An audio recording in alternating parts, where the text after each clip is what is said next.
आइए सुनिए, देखिए, समझिए सनातन सत्य।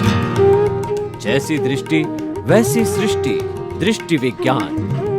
कुदरत, कुदरती रचना एवं कुदरत के कानून से शाश्वत सुख की प्राप्ति।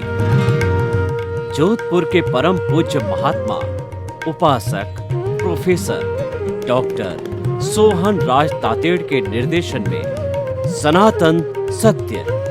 जैसी दृष्टि वैसी सृष्टि, दृष्टि विज्ञान।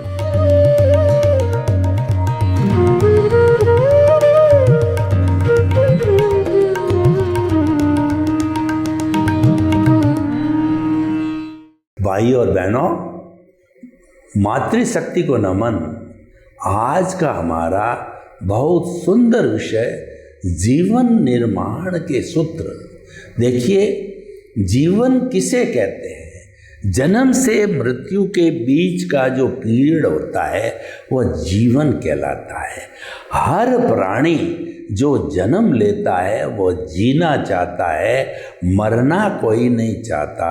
और सभी प्राणी सुख चाहते हैं, दुख कोई नहीं चाहता है। पर दुख नहीं चाहने पर भी दुख हो जाता है, उसका कारण उसके पूर्वकृत कर्म है। तो हम जो है इन सब परिस्थितियों के रहते हुए भी जो हमारा जन्म से मृत्यु के बीच का स्पान है वो जीवन निर्माण, यानी उस जीवन को अच्छा कैसे बनावें। जीवन जीना कोई बड़ी बात नहीं है, वो तो जिया जाएगा, वो आपके हाथ में नहीं है। पिछले जन्म से जैसे जैसे कर्म करके आए हो, उदय प्रारब्ध के अधीन आपको जीना पड़ेगा। दूसरे शब्दों में ये कहें कि हर प्राणी का जीवन है वो परिणाम है, लेकिन परिणाम होते हुए भी वो शांति पूर्वक कैसे जीता। इसका अर्थ हुआ कि जीना एक बात है और कैसे जिया जाए वह दूसरी बात है। जो जीवन जीने की कला है वह अच्छा जीवन जीना, जीवन जीने की कला है। तो आज का हमारा विषय है कि जीवन निर्माण के क्या सूत्र हो सकते हैं। देखिए, सबसे पहली बात तो ये है कि मोटी मोटी बात लेमैन के लिए, गांव के जो ग्रास रूट का व्यक्ति है, आदिवासी है, उसके लिए भी मैं फार्मूला बता देता हूँ कि जीवन में दो पलड़े हैं। जो तराजू होता है उसके दो पलड़े होते हैं। वो एक पलड़ा है अच्छाई का पलड़ा, एक बुराई का पलड़ा। अगर व्यक्ति के पास में कोई बड़ा ज्ञान नहीं है, वो तो एक ही बात ध्यान रखे कि मुझे अच्छाई की तरफ जाना है, बुराई की तरफ नहीं जाना है। अच्छाई की हम ऑटोमेटिकली लिस्ट बना देते हैं। जैसे कि मैं आपको बताऊं कि हम पहले जो है अच्छाई की लिस्ट बनाते हैं। सच बोलना, honesty is the best policy, किसी के साथ बुरा व्यवहार न करना, किसी को गाली गलौच नहीं देना, किसी के प्रति बुरे भाव नहीं रखना, और चोरी नहीं करनी, जारी नहीं करना, वैष्णी नहीं बनना, सप्त वैष्णव की ओर नहीं जाना, और जो अपनी पराया सो पराया, अपना सो अपना, हर बहन बेटी को अपनी बहन बेटी के समान समझना। ये तो एक अच्छाई का पार्ट हो गया। बुराई का पार्ट है झूठ बोलना, चोरी करना, जारी करना, dishonesty is the best policy, नकारात्मक भाव लाना, और किसी के प्रति बुरा सोचना, अन्याय करना, हिंसा करना, रेप करना, आतंकवाद की ओर जाना, अपराध में जाना और मिलावट करना, आदि आदि। तो इसका अर्थ ये हुआ कि जो अच्छाई की तरफ जाता है वो नैतिक व्यक्ति है। इसीलिए नैतिक व्यक्ति होता है वह सच्चा धार्मिक होता है। कोई क्रियाकांड करे या न करे, मंदिर जाए या न जाए, सामायिक करे या न करे, पूजा पाठ करे या नहीं करे, तिलक लगाए या नहीं करे, और भगवान के रोज धोख दे या न दे, मंदिर रोज जाए या न जाए, लेकिन वो नैतिक है, यानी ऑनेस्ट व्यक्ति है, तो वो सच्चा धार्मिक है। आप अगर धार्मिक बनना चाहते हो, एक ऑनेस्टी की देवी जो नैतिकता की देवी को अपने प्रतिष्ठान के अंदर उसकी मूर्ति लगा दो और उसकी उपासना करो, उसकी दिया बत्ती करो, उसको अगरबत्ती करो। यानी कोई भी आपका ग्राहक आवे तो फिक्स रेट रखना और जो चीज़ जैसी है वैसा बताना और उनके साथ में अच्छा व्यवहार करना। तो आप देखिए, मैं आपको उदाहरण देना चाहता हूँ कि एक मेन मार्केट के अंदर जो है दो व्यापारी है, दोनों एक जैसे है। मान लीजिए फूड प्रोडक्ट के व्यापारी है, दोनों दुकानें आसपास है, तो एक व्यक्ति की पॉलिसी है honesty is the best policy, दूसरे व्यक्ति की पॉलिसी है dishonesty is the best policy. Honesty के साथ में डिस जुड़ गया, कितना बड़ा अंतर हो गया। ऑनेस्टी वाले के बच्चा आता है, बूढ़ा आता है, स्त्री आता है, अनपढ़ आता है, वो सब के साथ प्रिंटेड रेट है। उस प्रिंटेड रेट से तो कम लेते हैं न ज़्यादा लेते हैं, और क्वालिटी अच्छी रखते हैं, और उन्होंने एक फिक्स मार्जिन कर रखा अपना कि मेरे को तो 10% जो है मेरा मार्जिन मिलना चाहिए। जो परचेज रेट के ऊपर 10% बढ़ा के लगा दिया। कर्मचारी जानता है, सेठ जानता है, खरीदार जानता है, सबको मालूम है कि भाई इतना जब दुकान लगाई है इतना करेगा ही, तो उसके इतना है, उसके ग्राहकों की भीड़ पड़ती है, नंबर ही नहीं आता है। अब दूसरा व्यक्ति क्या है कि वह जो कोई चीज़ प्रोडक्ट करने आता है तो उसमें प्रिंटेड रेट नहीं है, किसी से दुगना मांग लेता है, किसी से तिगना मांग लेता है, किसी से डेढ़ा मांग लेता है। यानी कि वो दर मोलाई करता है और वो नेगोशिएशन करता है। तो उसके बाद लोगों को मालूम, धीरे धीरे उसकी पोल खुल जाती है कि ये ईमानदारी से काम नहीं करता है। तो उसकी तो गिने चुने ग्राहक है जाते हैं, और एक बार जो उसकी पेड़ी चढ़ जाता है, दूसरा उसकी कोई पेड़ी नहीं चढ़ता। तो भाई और बहनों, देखिए कितना फ़र्क पड़ गया ऑनेस्टी और डिसऑनेस्टी से, अच्छाई से बुराई से। इस तरीके से ये हमें जीवन यापन करना चाहिए। और देखिए कि अच्छा या बुरा होना हमारे हाथ में नहीं है, क्योंकि ये तो परिणाम है, ये तो पीछे से लेके आई, ये भुगतान है, ये हिसाब है, ये लेना है देना है। लेकिन लेने और देने के अंदर जो है हम साइलेंट तो रह सकते हैं, हम जो है उसमें संभाव तो रख सकते हैं, उसमें अपने आप को नियंत्रण तो रख सकते हैं। तो ये जो नियंत्रण वाली बात है, संभाव वाली बात है, ये एक अच्छा जीवन जीने की, शांतिपूर्ण सुखपूर्ण जीवन जीने की जो बड़ी बात आती है। उदाहरण के तौर पे देखिए कि अगर किसी व्यक्ति के जो दुकान चलाते चलाते नुकसान हो गया, देखिए फ़ायदा हो जब तो कोई बात ही नहीं, नुकसान हो गया तो उस नुकसान को वो समझे कि ये मेरे कर्मों का फल है। और हमारे सनातन सत्य की भाषा में बात करें तो वो कुदरती रचना है। हम जो ये कार्यक्रम सनातन सत्य चलाते हैं, ये यूनिवर्सल ट्रुथ, सार्वभौम सत्य है, जो कि अध्यात्म विज्ञान मुक्ति का मार्ग है और सनातन सत्य सिद्धांत के ऊपर आधारित होता है। हमने जो सहारा लिया कुदरत, कुदरती रचना और कुदरत के कानून का सहारा लिया। कुदरत जो है वो शास्त्रों के अनुसार, हमारे अनुसार जो है जीव, अजीव, गति सहायक, स्थिति सहायक, समय और आकाश, 6 तत्वों से जो है ये कुदरत बनी है। और ये जो है इनकी जो 6 तत्वों की जो अवस्था बदलती है, यह कुदरती रचना कहलाती है। और ये जो छह तत्व जो काम करते हैं ये कुदरत के कानून पर काम करते हैं। उदाहरण के तौर पे देखिए, कुदरत का कानून दो भागों में बटा हुआ है।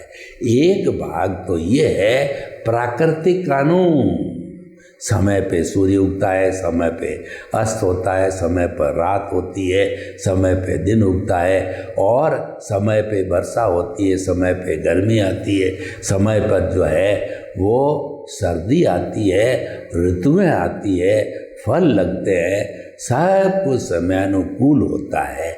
ये तो प्राकृतिक कुदरती रचना हो गई। एक कुदरती रचना क्या है कि जो है वो व्यवस्थित शक्ति, कुदरत कुदरत और कुदरत जो है वो ये जो चीज़ है वह जो है वो व्यवस्थित है।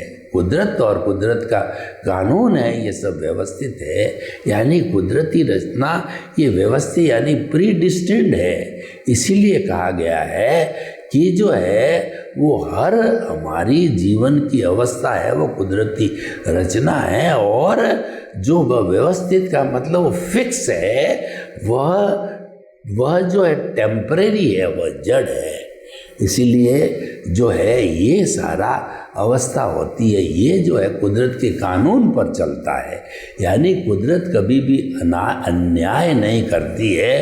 कुदरत तो वही करती है जीवित प्राणियों के साथ, जैसा वो उपादान होता है उसके अनुरूप जो है वो संजोग जुटाती है, और वह भी उसके उदय प्रारब्ध आता है, संजोग जुटाने वाली होती है कुदरत। तो कुदरत अपने आप जो है संजोग जुटा देती है। तो इसीलिए भाई और बहनों, ये सारा सहारा कुदरती रचना और कुदरत के कानून के ऊपर सारा आधारित है। तो ये हम क्यों देना चाहते हैं? इसीलिए कि आपकी जो रॉन्ग बिलीफ है वो राइट बिलीफ में बदल जाए। और रॉन्ग बिलीफ क्या है? मिथ्या ज्ञान, मिथ्या दर्शन और मोहनीय कर्म, जिसको कि हम अज्ञान कहते हैं। और राइट बिलीफ क्या है कि सम्यक ज्ञान, सम्यक दर्शन, नो ऑनरशिप, नो डूअरशिप, ये जो है निमित्त निर्दोष अकर्ता और शुद्ध आत्मा, ये सारी जो फीलिंग्स जो है वो राइट बिलीफ है। ये हम आपको देना चाहते हैं। क्यों देना चाहते हैं? कि आपके सनातन, आपके शाश्वत सुख की नींव लग जावे। हम आपको शाश्वत सुख जो आत्मा का गुण है अभी का अभी दे नहीं सकते, लेकिन पुरुषार्थ करके आपके नींव अवश्य लगा देते हैं।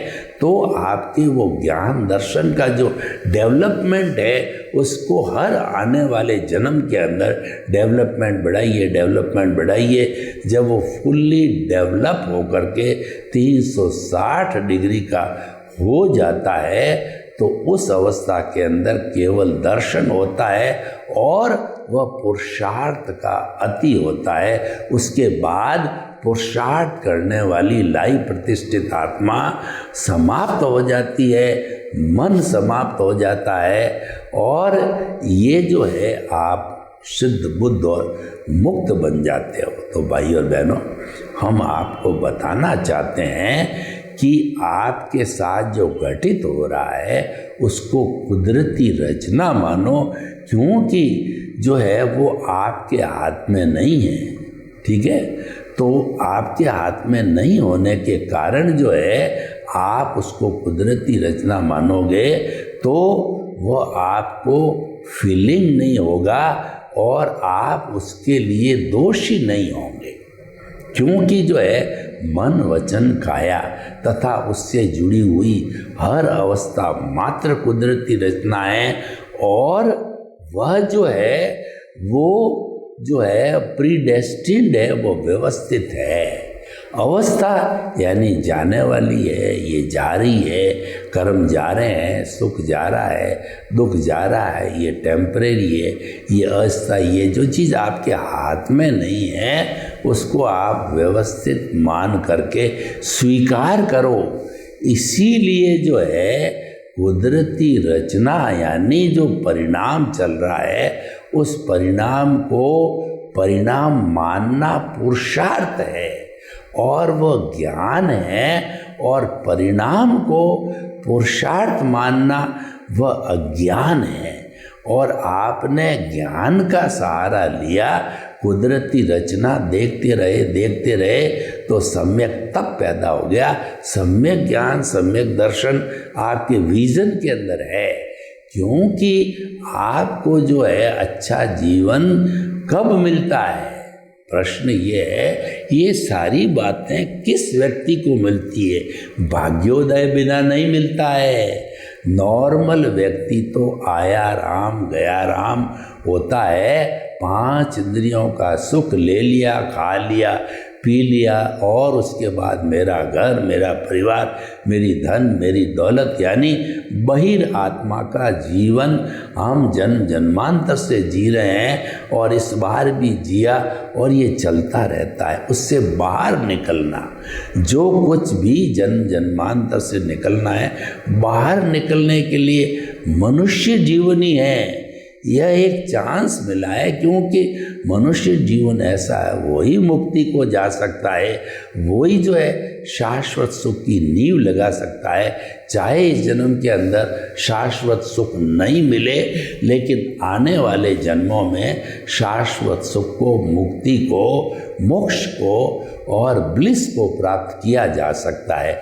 नींव लगती है तभी प्राप्त किया जा सकता है। हमारे कोई प्लॉट है, उस प्लॉट का लेआउट करके और हमने नींव लगा दी, तो हम मान सकते हैं कि अब हमारे को जो है मकान बन जाएगा।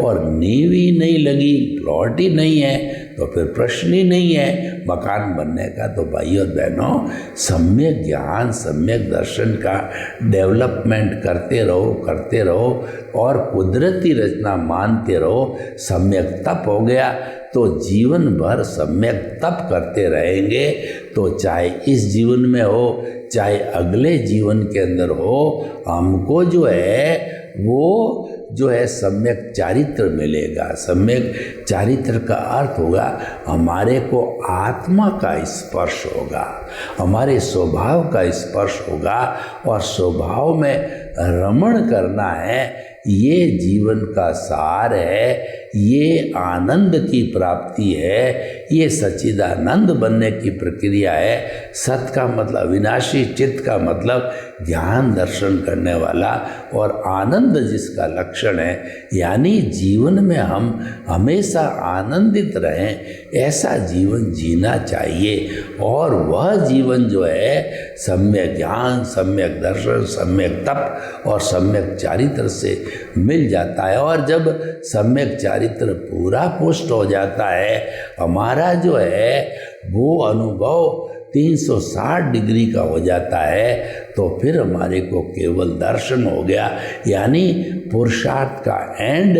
फिर कोई पुरुषार्थ करने की जरूरत नहीं है और हम सिद्ध, बुद्ध और मुक्त बन सकते हैं। तो भाई और बहनों, जीवन जीने का सूत्र यह बताता है कि आपके जो गुड डीड्स हैं, गुड डीड क्या है? प्रारंभ से मान लो आप early to bed and early to rise is a sign of the good health. आप सूर्योदय से प्रारंभ करो कि सूर्योदय से 1-2 घंटा पूर्व ब्रह्म मुहूर्त में उठ करके प्रभु भक्ति करो, आसन करो, प्राणायाम करो, मॉर्निंग वॉक करो, और जो है ईश्वर प्राणिधान करो। वहाँ से जीवन को प्रारंभ करो, और उसके बाद के अंदर जो जो आपका कार्य है उस कार्य में लग जाओ। तो हम आपको ये बताना चाहते हैं कि जो है आपका जीवन है वो समयबद्ध होना चाहिए, वो टाइम बाउंड होना चाहिए, और जो है समय की जो देख रेख है वो अच्छी तरह से होनी चाहिए, यानी टाइम मैनेजमेंट होना चाहिए। जीवन का हर क्षण समयबद्ध होकर के वह किया जाए। Early to bed and early to rise is sign of good health. सोने का समय फिक्स होना चाहिए, उठने का समय फिक्स होना चाहिए, भोजन का समय फिक्स हो जाना चाहिए, और उसके बाद में अच्छा जीवन जीने के लिए तनाव मुक्ति का जीवन जीने के लिए कुछ सूत्रों को याद रखना चाहिए कि आप उतना ही कमिटमेंट करो जितना कि आप निभा सकते हो। आप जो है, आपके पास में तो मान लीजिए 1,00,000 रुपया है और आपने किसी के डोनेशन का 5 लाख का जो है कमिटमेंट कर दिया, तो आपके ये दुख और तनाव का कारण बन जाएगा, आपका जीवन खराब हो जाएगा। इसीलिए ऐसा कमिटमेंट वही करो जो आपकी रीच में हो, जो आपकी शक्ति में हो। उससे ज़्यादा कभी भी कमिटमेंट नहीं करना चाहिए। व्यक्ति को अपने शरीर की, मन की, बुद्धि की क्षमता को पहचानना चाहिए कि मेरी बुद्धि कितनी तीव्र है। आपकी बुद्धि काम नहीं करती है और आपने बड़े बड़े जो है एंटरप्राइज खोल दिए, तो आप निश्चित मान के चलिए कि आपको नुकसान होने वाला है। इसीलिए जो है अपनी क्षमता को पहचानो और क्षमता का विस्तार हमें करना चाहिए, नो डाउट है, लेकिन पहले जो प्रारंभ करें, धीरे धीरे धीरे आगे व्यक्ति को बढ़ना चाहिए।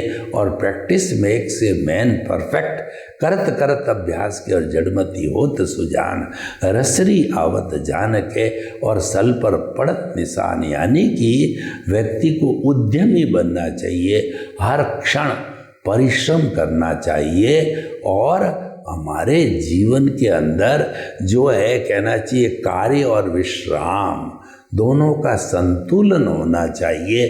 कि आपने बहुत अच्छा काम कर लिया, शरीर को थकान आ गई, तो विश्राम भी करना जरूरी है। और उस विश्राम करने से जो है हमारे शरीर के टिश्यूज़ है, हमारी कोशिकाएं हैं, ऑर्गन्स है, सिस्टम है, सबको जो है विश्राम मिलता है। और विश्राम होने से फिर वो तरोताज़ा हो जाते हैं और फिर अच्छी स्पीड से काम करने लग जाते हैं। यानी कि संतुलन होना चाहिए। संतुलन जो है प्रकृति का नियम होता है, हर चीज़ में संतुलन। और हमारा मन वचन काया है, ये जो कार्य करने की बड़ी बड़ी पद्धतियाँ हैं, तो देखिए मन से सकारात्मक सोचो। कभी भी प्रॉब्लम आ जावे तो दुख में से सुख निकालने की कला आपको आनी चाहिए। मान लीजिए कोई स्टूडेंट जो है वो फेल हो गया, तो उसको कुदरती रचना मानना, उसको निष्काम कर्म रूप में मानना कि फल जो है काम करना मेरे हाथ में, फल की इच्छा मैं करता ही नहीं हूँ, तो आपको फेल होने का जो है वो दुख नहीं होगा। क्योंकि ये तो जो है व्यवस्थित शक्ति के अधीन है, ये तो परिणाम है, ये तो पूर्व निर्धारित है। तो आप उसको इस रूप में लीजिए कि जो है हो गया सो हो गया, अब मुझे फिर वापस परिश्रम जो है चालू करना। और जो व्यक्ति सहनशीलता रखता है, परिश्रम करता है, हिम्मत नहीं हारता है, हिम्मत मर्दे मर्दे खुदा, तो वो आगे बढ़ता जाता है और वह उन्नति करता जाता है। उसको जो तकलीफ आती है वह उसको दुखी नहीं करती है। क्योंकि हमें जो भी सुख आए दुख आए दोनों को एक सा मानना चाहिए। उसको स्थित प्रज्ञ कहते हैं, उसको प्रज्ञा चक्षु कहते हैं। यानी हर अवस्था को एक सा मानना चाहिए, क्योंकि ये हमारे हाथ में नहीं है।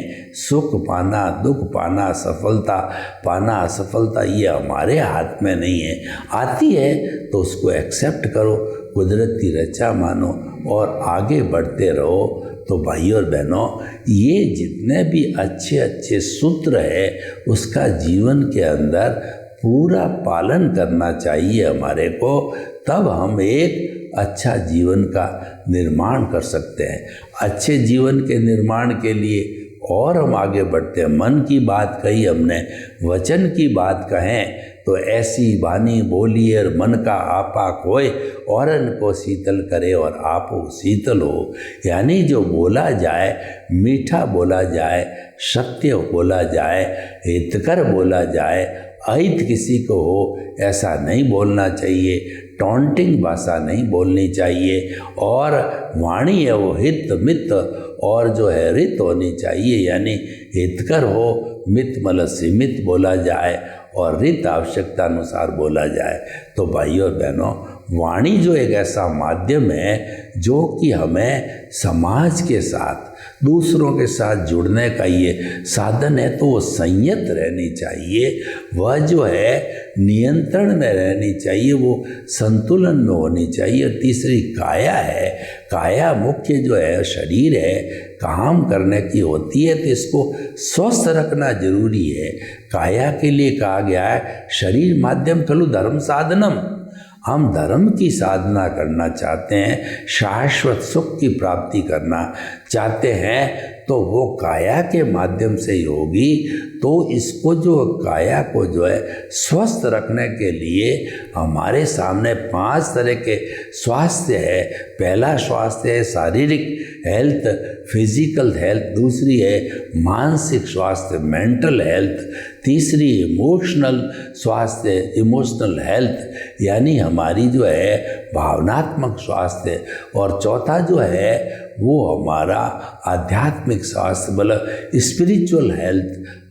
और 5वां है सामाजिक स्वास्थ्य, सोशल हेल्थ। 5 तरह की स्वास्थ्य पे हमको ध्यान देना चाहिए और ध्यान आराम से दिया जाता है। वास्तव में देखिए, जो हमारी प्राण शक्ति है, जो हमारी प्राण ऊर्जा है, जिसको हम विटालिटी कहते हैं, जो मन वचन काया के संचालन में काम आती है, वह 4 चीज़ों से बनती है। वो भोजन, पानी, सूर्य का ताप और प्राणवायु ऑक्सीजन।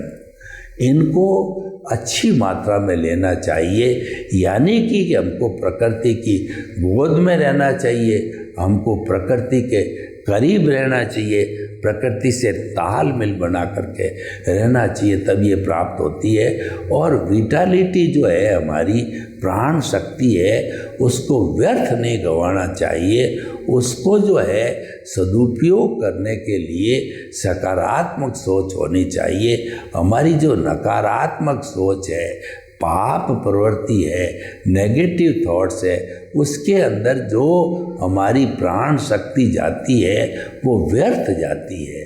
तो आपने अगर जो है अधिक हिस्सा आपका व्यर्थ में गंवा दिया, तो पीछे जो कम बची हुई प्राण शक्ति है, उससे मन वचन काया की जो बैटरी है वो संचालित थोड़ा समय होती है। यानी कि जो आपके पॉजिटिव थॉट नहीं रहते हैं, उसकी जगह नेगेटिव आने चालू हो जाएंगे और आप काम कर नहीं पाएंगे। आपको जो है वो विश्राम की आवश्यकता हो जाएगी, यानी शरीर है दुर्बल पड़ जाएगा। तो भाई और बहनों, हमें जो है अच्छा जीवन जीने के लिए सभी इन सूत्रों को ध्यान में रखना चाहिए। और अच्छा जीवन जीने के लिए हम दूसरे के अस्तित्व का हनन नहीं करना चाहिए। दूसरे के अस्तित्व का हनन कब होता है? क्रोध, अहंकार, माया, लोभ से होता है। यानी कि हम अगर गुस्सा करते हैं तो हम अपने शरीर को तो खराब करते ही हैं, अगले का भी मूड बिगाड़ते हैं। अहंकार करते हैं, अहंकार के अंदर हम दूसरे को इन्फीरियर समझते हैं, खुद को सुपीरियर समझते हैं। तो जब ये बेमेल अवस्था हो जाती है तो वो हमारे टेंशन का कारण बनती है, हमारी अवनति का कारण बनती है, और उससे हमारा जीवन है वो दूभर हो जाता, अच्छा जीवन नहीं होता है। अच्छा जीवन तो कब होता है कि हम जो है वो इन सब के अंदर संतुलन बना के रखें। तो भाई और बहनों, हमारे जीवन निर्माण के कई तरह के सूत्र हो सकते हैं, उन सब को ध्यान में रखना चाहिए। और ख़ास तौर से हमारे 2 जगत है, एक जगत व्यवहार जगत है और दूसरा जगत अध्यात्म का जगत है। यानी कि जो हमारा व्यवहार का जगत है वह जगत है आपसी तालमेल का है, भुगतान का जगत है, लेने देने का जगत है। तो जो लेन देन चल रहा है उसके अंदर हमको कुदरती रचना मान करके और उससे दूर भागना नहीं चाहिए, क्योंकि व्यवहार शुद्धि बिना निश्चय शुद्धि नहीं है, और व्यवहार शुद्धि हो जाती है यानी संपूर्ण हमारे कर्म निवृत्त हो जाते हैं। सर्वे भवन्तु सुखिनः सर्वे सन्तु निरामया। लोक के सब जीवों को सुख मिले, शांति मिले, आनंद मिले, प्रेम मिले, सौहार्द मिले, और सभी हिलमिल करके हम एक अच्छा विश्व, अच्छा राष्ट्र का निर्माण करें। आपके प्रति मंगल। ओम शांति।